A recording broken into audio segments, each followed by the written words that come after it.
Out that something was wrong was actually at a Nazi rally where we were about 200 different Nazis from different countries from Europe.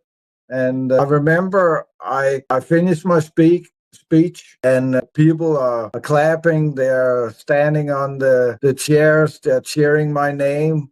And I just feel so alone. I feel really alone at this moment. And I don't understand why. I do now, but I didn't back then because I knew inside of myself that I was just telling them what they wanted to hear. It was not really me that were cheering. And I realized that in another level. That's why I felt alone, that it was just a facade I kind of took on so I could have a place to fit in and feel safe, because I was always afraid that they were going to figure out who I really was and how I felt inside. So that kind of stress that I had all the time and feeling like I was a fake. So I was always, to prove that I wasn't afraid, I always ran first, and I always hit first in a fight, and I always shouted the loudest because I didn't want anyone to figure out that this was actually how I felt. So I did everything I could to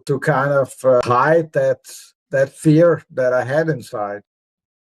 And living a lie, that takes a toll on you. Oh yeah, I mean the stress, the heartburn, the diarrhea, the constipation on the flip side of that, you know what I mean? Like Yeah. the lack of appetite, the overeating, the overcompensating and the self-medicating and oh my goodness, like trying to live in a space that isn't true